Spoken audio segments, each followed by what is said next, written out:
Welcome to the Great Detectives of Old Time Radio from Boise, Idaho. This is your host, Adam Graham. If you have a comment, email it to me, box13 at greatdetectives.net. Follow us on Twitter at Radio Detectives and check us out on Instagram, instagram.com/greatdetectives. A reminder, as you're making your travel plans, remember JohnnyDollarAir.com. JohnnyDollarAir.com is a Priceline affiliate link, so part of your purchase price goes to support the Great Detectives of Old Time Radio at no additional cost to you. So remember, when making your travel plans, check JohnnyDollarAir.com first. Now it's time for this week's episode of yours truly, Johnny Dollar. The original air date, July the 6th, 1954, and the title is The Jan Brueghel Matter.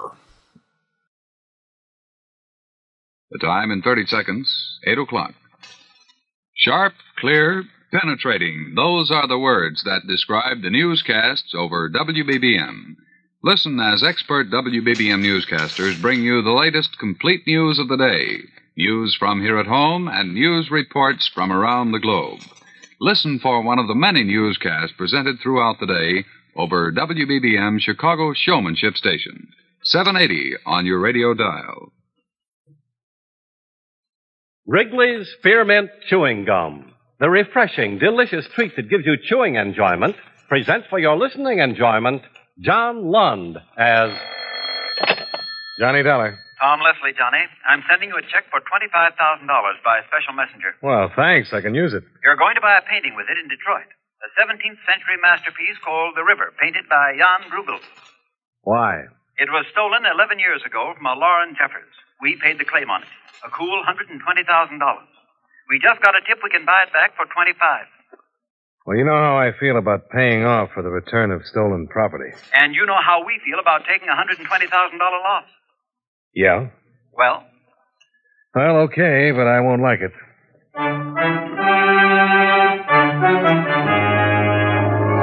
the makers of Wrigley's Spearmint Chewing Gum bring you John Lund in a transcribed adventure of the man with the action-packed expense account, America's fabulous freelance insurance investigator. Yours truly, Johnny Dollar.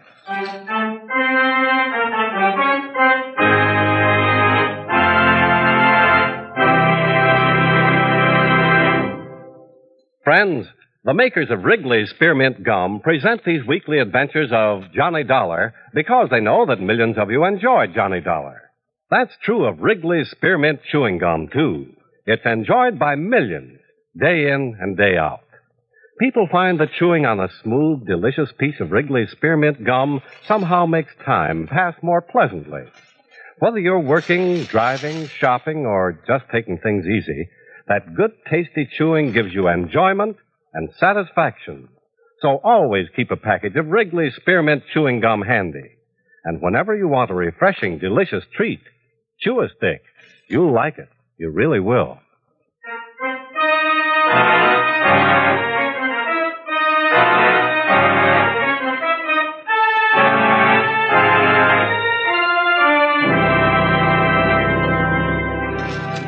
Expense account submitted by Special Investigator Johnny Dollar to Home Office, Eastern Indemnity and Insurance Company, Hartford, Connecticut. The following is an accounting of expenditures during my investigation of the Jan Brueghel matter. Expense account item 1, $43.10. Airfare and incidentals between Hartford and Detroit, Michigan. Expense account item 2, $1. Cab fare from the Statler Hotel, where I'd checked in, to the Masterson Art Galleries on Woodward Avenue. A rather nervous little man came scurrying out from behind some velour draperies to greet me. Good afternoon, sir. Well, good afternoon. Is there something we can do for you today? Are you Mr. Masterson? Oh, no. Mr. No, I'm Hacker. Merwin Hacker. You might say I'm Mr. Masterson's general factotum around here. General factor. So I'd be more than pleased to be of service to you if I may, though. No, thanks. I'd like to talk to Mr. Masterson personally. Yes, of course. This way, if you please. Thanks. Yes. Say, we're having a wonderful exhibit of modernistic expressionism in the West Gallery this afternoon. Right, yes. But of course, you're a little bit early for that, if that's your reason for being here. It's not. Oh, is that so? Well, then perhaps you've heard of the new Van Gogh we just got in? Have you heard of it? A stunning painting. Oh, it's simply stunning. Perhaps you've come to see that, then. Well, thanks for your trouble, Mr. Hacker. I beg your pardon? Well, this is Mr. Masterson's office, isn't it? Mr. Masterson? Oh, yes, of course. Oh, Mr. Masterson. Yes, of course. Well, I'm glad to have been of service to you, sir. I'm very glad.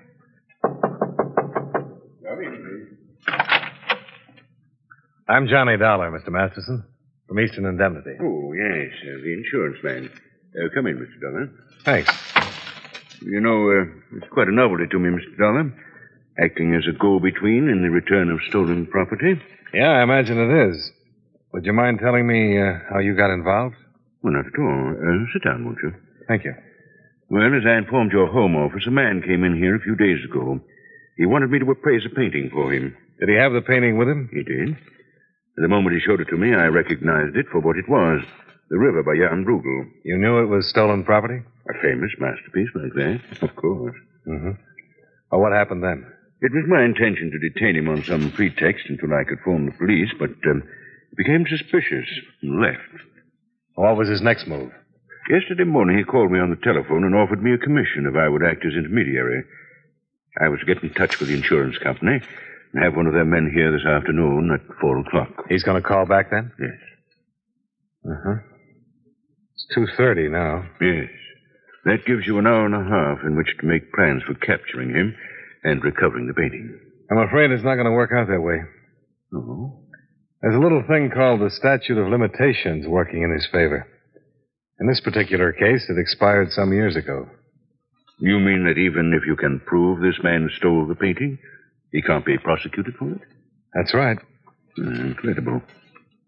Well, but then I suppose it's worth it. At least a masterpiece will be returned to the world again. I guess that's one way of looking at it.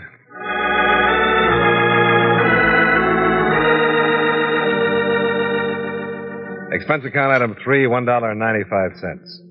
Cab fare to police headquarters at 1300 Bobian. Up on the 4th floor, I introduced myself to Lieutenant Griswold of the Robbery Division, who brought out the original file on the case. It wasn't too informative. I can't say the department's very proud of this particular file, Dollar. Oh, why not, Lieutenant? We worked on the case for over a year. There's the result. Pages of reports, everyone negative. We drew a complete blank. What was your personal reaction? Do you have any particular hunches or ideas? Yeah, one. Only it didn't pay off. What was it? I figured it was an inside job. Maybe involving Selina Jeffers. Selina Jeffers? Lauren Jeffers' daughter. Oh. Only surviving member of the family now. She was about 18 at that time, studying art. Well, what set you off on her? One of the maids said Selina had fallen in love with the picture. Had a real fixation on it. Wanted old man Jeffers to hang it in her room, not let anybody else see it. Thought it was the greatest thing that had ever been put on canvas. Couldn't tie her up with it, though. I see. That's about it, Dollar. No sense in your digging into it again at this stage of the game. I'd say you better make your deal, if that's what you want to do. It's not. Looks like I'll have to.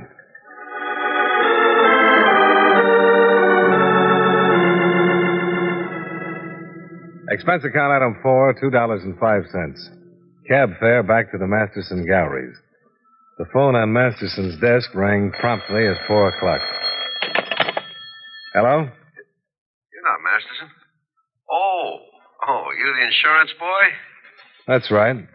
Who are you? Skip the questions, Mac, and put this down. Be at 2135 North Diversey at 10:30 tomorrow morning, apartment 3D. Have the $25,000 in cash with you. Small bills, nothing bigger than a 50. That'll make quite a load to carry around. You want the painting back? Do as I say. Okay. But I'm bringing someone along to identify that painting for me. Sure. Bring the whole police department if you want. You can't put a rap on me. I'm just doing you guys a favor. Yeah, I know. And you're getting well paid for it, too.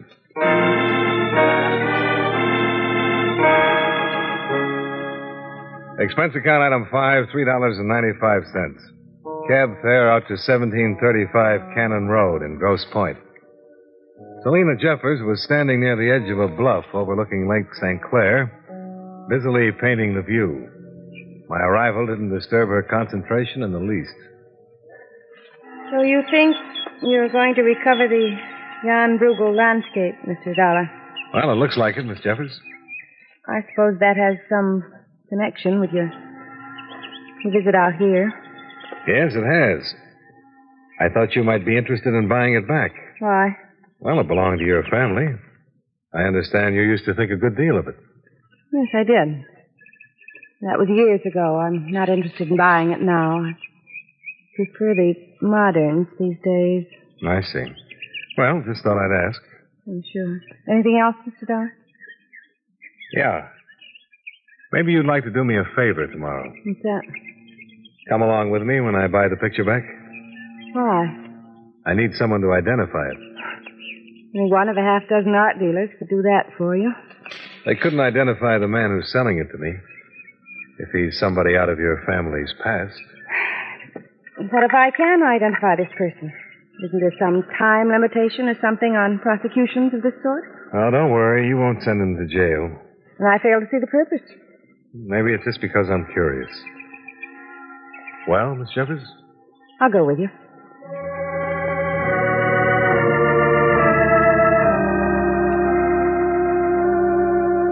Expense account item 6, $4.10. Cab fare back to the Statler, where I remained until the following morning. At 10 a.m., I went to the bank where I cashed your check. At 10:15, Selina Jeffers picked me up in a nice blue Eldorado. At 10:30, we stood in the dingy corridor of a cheap apartment hotel at 2135 North Diversey. The name on the door of apartment 3D was Eddie Travers.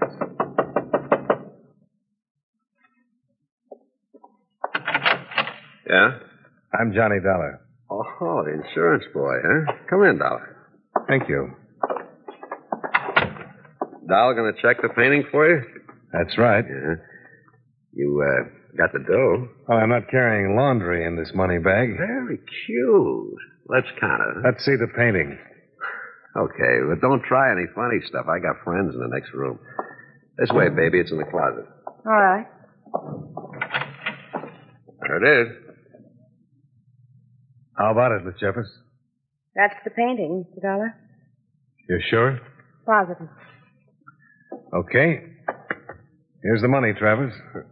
Don't mind if I count it now, do you, Dollar? No, go right ahead. Is there any reason why I should wait around, Mr. Dollar? Now, what about this fellow Travers? I've never seen him before. You're sure about that? Just as sure as I am about the painting. Sounds like you hoped the doll might have put a finger on me, Dollar. Well, I just like to play all the angles, Travers. Sorry this one didn't work out for you, Mr. Dollar. If you ever happen to recover any good modern impressionists, look me up again. I might be interested in buying those from you. I'll keep that in mind, Miss Jeffers. And, thanks. You know, I don't figure you insurance guys. What's it to you how I make out on this deal? No dough out of your pocket? A guy like you always looks at it that way. So what's so bad about that? Oh, nothing. If you like your view obstructed by bars.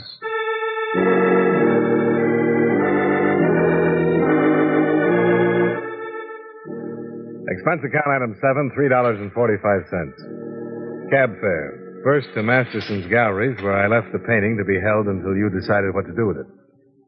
Then back to the Statler Hotel. In spite of my brave remarks to Eddie Travers, I still had no more idea of how to change the course of events than I'd had when I arrived. Expense account item 8, $15.75. Hotel bill, miscellaneous, and transportation to the airport.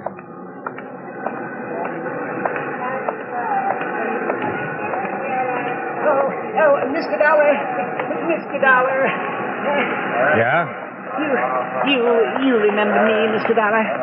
Merwin Hacker, Mr. Masterson's assistant. Oh, yeah, I remember, Mr. Hacker. When they told me you checked out of your hotel, I was stunned. I was so afraid I wouldn't get here in time. In time for what? Well, tell me, Mr. Dollar, is it true that you brought that Brueghel landscape to the gallery? Yeah, that's right. Oh, my.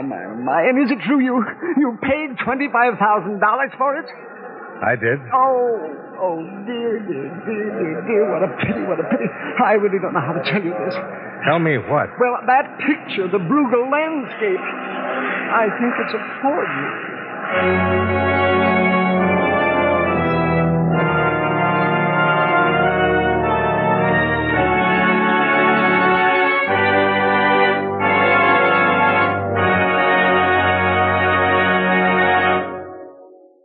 Friends, no matter what kind of work you do, there are bound to be times when the job seems monotonous. You feel tense and restless, and you need something to give you a little boost. Well, you'll be surprised how helpful a stick of Wrigley's Spearmint Chewing Gum can be at times like that. You see, chewing on a smooth piece of Wrigley's Spearmint Gum is a natural way to ease tension and relieve that feeling of restlessness. The easy chewing gives you satisfaction. You get a nice little lift out of it. And Wrigley's Spearmint Gum tastes good, too. Its flavor is lively, refreshing spearmint, a flavor millions enjoy. Try it and see for yourself. Get a few packages of Wrigley's Spearmint Chewing Gum and chew a stick from time to time while you work. Chewing this delicious gum will make your job seem easier and pleasanter. It really will.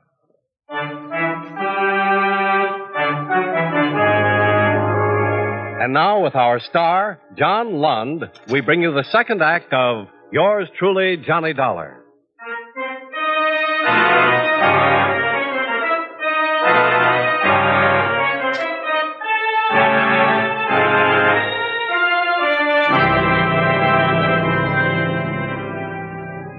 Merwin Hacker drove me back to the Masterson's galleries from the airport, babbling all the way.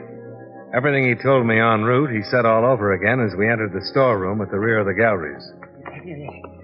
Now, there it is. You see, Mr. Dollar? Now, just look at that. Now, just look at that. Oh, it's a superb piece of work. Oh, it's superb. And a forgery. Well, suppose you show me how you were tipped off, Mr. Hacker. Well, as I told you, Mr. Dollar, it was mere happenstance. Mr. Masterson had left, and I was preparing the painting for storage. I just suppose it was out of sheer nervousness. I've never really worked with as valuable a masterpiece as this before. And you know what? My hand slipped. And right here, right down here in the very lowest corner, right there, you can hardly notice it. You see what happened? Where? Right there. Looks like you flicked off a little bit of paint. That's exactly what happened, Mr. Dollar. And there was the proof, you see? No, I'm afraid I don't. You don't? Well, look. Now look closely, Mr. Dollar. You see where the little specks of paint were flecked off? Now, what do you see? Oh, more paint underneath. Yes? Only that seems to be clear and shiny. No cracks in it. Oh, exactly, Mr. Dollar. Comparatively fresh paint.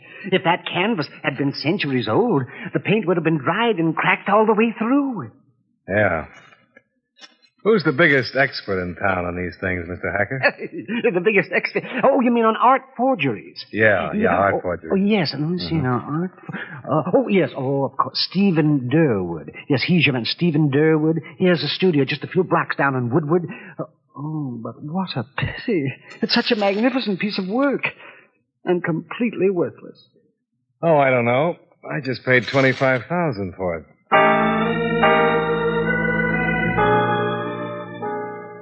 While Hacker prepared the canvas for me to take over to Durwood's, I went into Masterson's office and put in a call to Lieutenant Griswold. You sure it's a forgery, Dollar? Well, I'm taking it to Stephen Durwood for an opinion. But I don't think there's any doubt.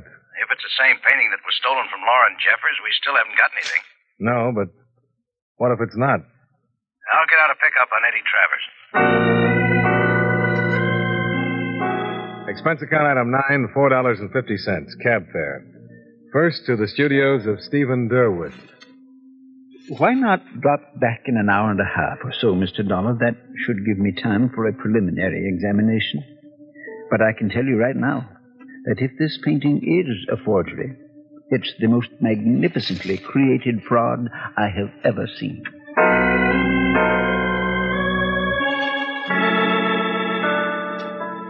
The next stop was Grosse Pointe and the Jeffers home.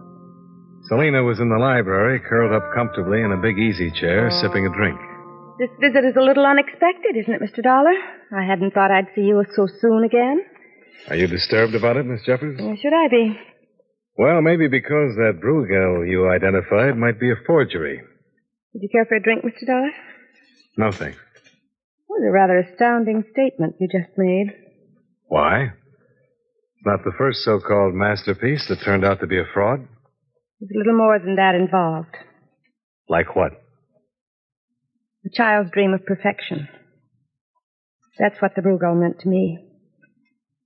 I worship that painting, Mr. Dollar. To me, it was a symbol of the beauty that man can create in an ugly, hateful world. And now you tell me that I've been worshiping fraud. Oh, maybe not. Maybe this one is another painting entirely. But you don't think so. Was the Brueghel that was stolen 11 years ago a forgery, Miss Jeffers? I thought I'd already answered that. Well, I'm not satisfied with the answer. Then think about this. If you can prove that the Brueghel forgery or not is the same painting that was stolen from this library, give it back to me and I'll make out a check to your insurance company for $120,000. You think that will satisfy you, Mr. Dollar? Well, it'll satisfy Eastern Indemnity.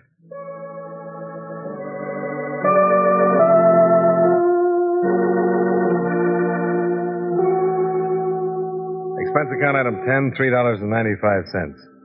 Cab fare back to Stephen Durwood Studios.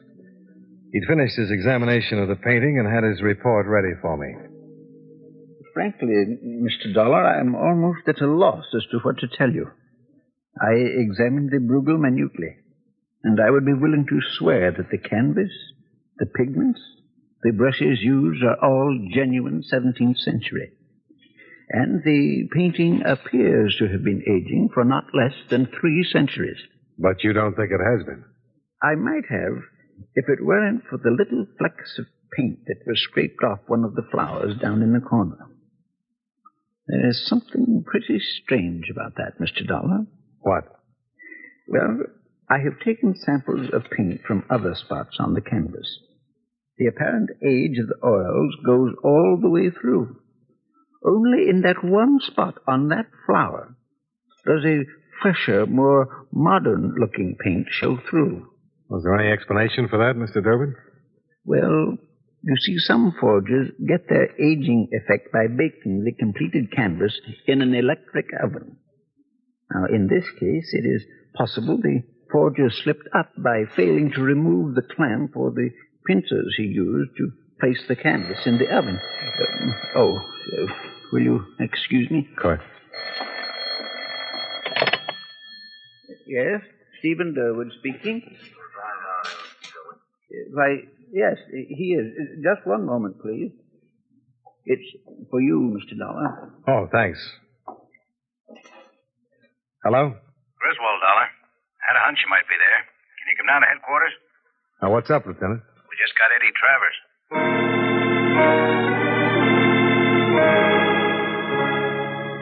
Expense account item 11, $1.25. Cab fare to police headquarters. Eddie Travers wasn't very anxious to give us any answers. Look, I'm giving it to you straight, fellas. I don't know anything about this job. You turned the painting over to me for $25,000, Travers. Sure I did, but I didn't have anything to do with heisting it. Even if I did, the time's run out on that rap. Yeah, he's right on both counts, Dollar. Sure. He was serving time in Jackson when the original robbery took place. But what are you picking me up for? You got nothing to hold me on. How about operating a confidence game? Or conspiracy to defraud? Huh. What are you giving me? You wanted a paint and I sold it to you. There's no bunco wrap on that. Oh? There is when you pass out a forgery for the real thing. Forgery? The painting's a phony, Travers. That'll spell fraud and confidence game to any jury. And with a previous record, you should get 10 to 20 without any trouble at all. Wait a minute. Hold it. You giving it to me straight? That's right. You're hooked but good, Travers. Why, that low down crummy. Should have known there was something wrong. He laid it out for me too easy. The time's run out, he says. They can't get you on a thing, he says. All you got to do is turn over the painting and collect a 10% split, he says. Look what happens. What's his name, Travers? Real big shot, dropping a load week after week in a floating crap game, and he gets me hooked for 25 C's. What's his name? Hacker, Merwin Hacker. While Travers dictated an official statement, we put in a call to the Masterson galleries. Masterson had returned by then, and told us that Hacker had left for his home near Farmingdale about an hour before.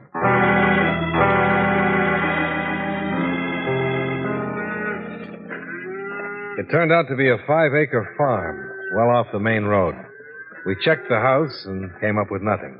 We had better luck at the barn.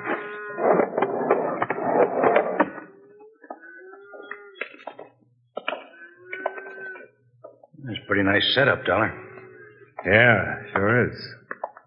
Electric oven, plenty of old canvases.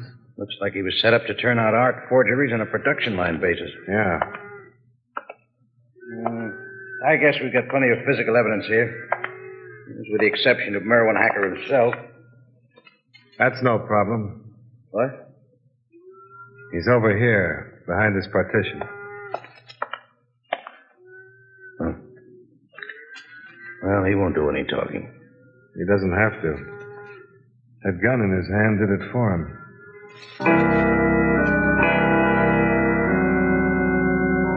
After the homicide men took over, Griswold drove me back downtown. I picked up the painting at Stephen Durwood's and took it to Masterson's gallery for the last time. Merwin Hacker? An art forger? Well, you must be joking, Mr. Dollar. I'm afraid not, Mr. Masterson. But the man has been working for me for over 15 years. How could he possibly have been conducting such an underhanded business without my knowing of it? Frankly, I don't think he was. But you just said he'd been forging these masterpieces. Forging them, yes. Without your knowledge, no. Well, I'm confused, Mr. Dollar. Well, it's one thing to create these forgeries. It's another to dispose of them. That takes a good, legitimate front. Like the Masterson Art Galleries, for instance. Really, Mr. Dollar. Now you're the one who seems to be confused. Well, I was confused for a while, trying to figure why Hacker disclosed the forgery to me himself. But you're not now? No. I think Hacker suddenly found out you were paying him only nominal sums for the forgeries and selling them at a tremendous profit for yourself. And when he learned about this latest double cross, he decided two could play at that game. A very interesting theory, Mr. Dollar. Too bad you can't prove it. Uh-huh. Would you mind telling me why you stole the painting from Lauren Jeffers? Not at all. It was the flaw in it. The Brueghel was the first work that Hacker attempted. I sold it to Jeffers. After it had been hanging for a while, the paint began to fleck off in that one corner. I was afraid Jeffers would get suspicious and call in some experts. So you beat him to the punch by stealing the painting back? Exactly. Too bad you had all that brilliant detective work for nothing, Mr. Dollar. But as you once admitted yourself, there's always the statute of limitations. Yeah? And there's always Merwin Hacker. What about him, Mr. Dollar? He's dead. And there's no statute of limitations on murder.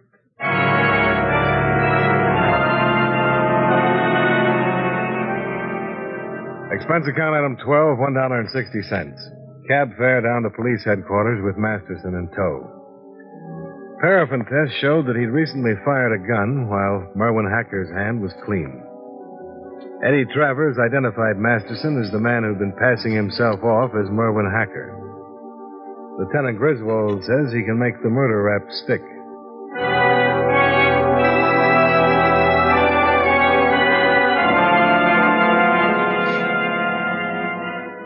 Expense account item 13, $49.25. Airfare and incidentals back to Hartford. Expense account total, $135.85. Yours truly, Johnny Dollar.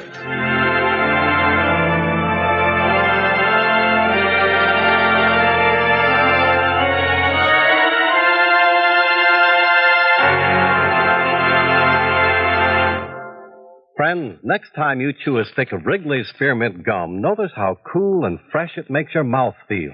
That's because Wrigley's Spearmint Gum has lots of lively, refreshing, real spearmint flavor in every stick. The minute you sink your teeth in, that cooling flavor begins to freshen your taste and relieve that hot, dry feeling in your throat. It sweetens the breath, too. Millions of people carry Wrigley's Spearmint Gum with them wherever they go for quick, long-lasting refreshment and for real chewing enjoyment. Next time you're at the store, get some Wrigley's Spearmint Chewing Gum. Enjoy its refreshing flavor and good, pleasant chewing often, every day. Remember, That's Wrigley's Spearmint Chewing Gum. Healthful, refreshing, delicious.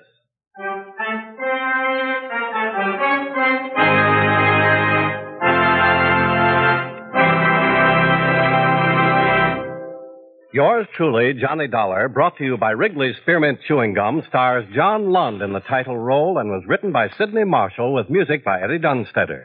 Featured in tonight's cast were Parley Bear, Howard McNear, William Johnstone, Jack Moyles, Hal Marks, and Virginia Gregg. Yours truly, Johnny Dollar, is produced and directed by Jaime Del Valle.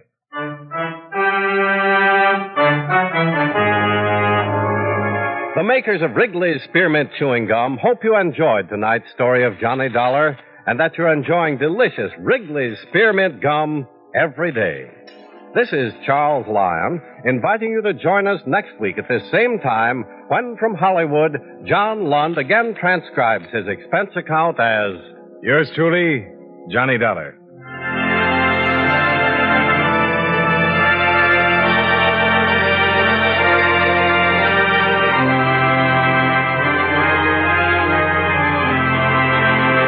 This is the CBS Radio Network. Welcome back. Well, according to John Abbott's great book on Johnny Dollar, this episode is actually titled The Flowering Judas Matter. That was on the title page as the original title. I don't know why that would have been. Maybe the painting had originally been intended to be named The Flowering Judas. Flowering Judas was the title of a short story and also of an anthology of short stories written by Catherine Ann Porter in the 1930s. Not really seeing its relevance to this particular story. I also liked the fact that Johnny was determined to find some way in order to ensure the thieves were brought to justice, no matter how unlikely that was to actually work. It says a lot about his overall dedication and passion that makes him such a dogged investigator. Also, I really enjoyed Virginia Gregg in this, and in her performance, there's a reminder of what made the great character actors so special.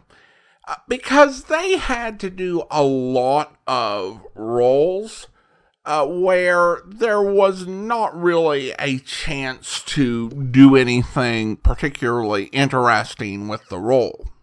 And when you're talking about people like William Conrad or Virginia Gregg, they did a lot of roles where it's, essentially a throwaway, very generic part. You're playing a general thug, a generic policeman, a random wife of somebody, just some lady in the marketplace, a grandma, those sort of roles. And your job with those sort of roles is just to do the part well. No matter how generic the part, you need to make it so that it's believable and it's realistic. And at the same time, you can't really be one of those great character actors if you were a ham and had to try to make the part bigger or upstage somebody. So they spent most of their time doing professional performances of ultimately forgettable roles. But it would be a mistake to assume that that was all they could do, or they couldn't do any deeper sort of character. One of my favorite examples of this is Nightbeat, where William Conrad didn't appear in every episode, but he's in like 1 out of 4 episodes that we have in circulation. And each time he plays a different type of character. And all of the episodes he's in are practically an acting clinic, showing the depth of Mr. Conrad's talent and his amazing range, which you wouldn't get if you were just listening to a bunch of shows where he played, random hoods. And you saw something similar in Virginia Gregg's performance as Serena. Because, this was not a part that you really even had much empathy for. But when she talked about what that picture had meant to her when she was growing up, it was actually really touching. I thought she did a great job humanizing that character and going to a depth I didn't expect it to go to. Listener comments and feedback now, and we start with this comment from YouTube. And Soft comments regarding the punctilious Firebug matter, in which I had some issues with the title. And Saysoft says, so you're saying that whoever came up with this episode title wasn't very punctilious? And the answer, of course, is yes, because as we talked about in that episode, showing great attention to detail, and based on the way the episode was written, it seemed like that the writer or the more likely director thought that punctilious meant punctual. So, not very punctilious of them. Now we have a comment here from Michael on Facebook. Michael writes, is there a reason that you edit out every brief pause between every phrase and sentence? It sounds extremely unnatural. Well, thank you for the comment, Michael. And I don't edit out every brief pause, but I'm open to the idea that I'm editing out too many. And it's not something that I'm making a choice to do. At least not intentionally. I edit my commentary as I go. And some of you are out there saying, wait, this has been edited? Yes, it has. In fact, in between that sentence and the sentence I'm saying now, I said, and I paused the recording and I edited out the Now, of course, in order to make that work, I do need to provide, as you say, a natural bit of space so that it sounds natural. And this is, of course, in addition to all of the editing that Andrew does. I don't want to send him or anyone else the sort of raw feed of me stumbling and bumbling through an entire commentary. But I do want it to sound natural, and I will work to do a better job of that with appropriate pauses. I don't think anyone wants to hear, massive pauses in the recording. Like that. But you do want things to flow smoothly. And so I have to endeavor to balance that out. And I appreciate the feedback, and it's something I will work to improve on. And I will focus on every single episode that I'm going to record for the rest of 2022. Which is one episode. Maybe I should work on it in 2023 as well. Thanks so much for the comment. Now it's time to thank our Patreon supporter of the day.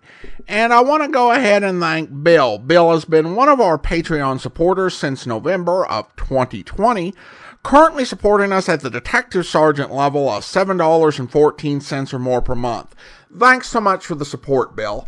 And that will actually do it for today. If you're not subscribed to our podcast, I do want to encourage you to do so using your favorite podcast software, whether it's Spotify, iHeartRadio, or the Amazon Music app at amazon.com/OTR Detectives. And if you are enjoying this podcast, I encourage you to rate and review it wherever you're downloading your podcast from. We'll have a special encore presentation for you next week, and then in 2 weeks, we'll be back with another episode of yours truly, Johnny Dollar. But join us back here tomorrow for Tales of the Texas Rangers, with our only new Christmas special of the year, where Photographer will be out of your way in a minute, Jace. The nurse I told you about is in the other room. Maybe you want to talk to her first. Yeah, thanks, Sheriff. She's still as bad off as she was? Oh, she's some better now. It's a rough thing for a woman to have to go through. Yeah, plenty rough. In here, Jace. Alice. Alice, this is Ranger Pearson. It's Alice Leonard, Jace. Been Doc Hartley's nurse for 6 years. Howdy, ma'am. I'm sorry. I just can't seem to get a hold of myself. But it was so horrible. It was horrible. I know how you must feel, ma'am, but you'll be helping a lot by answering a few questions. I tried. Fine. Sheriff here has given me what you told him, so I won't put you through that again. Just want to clear up a few things. You know of anyone who might have wanted Doc dead? Oh, what sort of person would want that? Doctor was a wonderful man. Never had an enemy in his life. Sheriff, he'll tell you that. That's right, Jace. Doc was a real popular man in this town. I never heard a word against him. Friend didn't put him where he is now. I hope you'll be with us then. In the meantime, do send your comments to box13@greatdetectives.net. Follow us on Twitter at Radio Detectives and check us out on Instagram. Instagram.com/greatdetectives. From Boise, Idaho, this is your host, Adam Graham, signing off.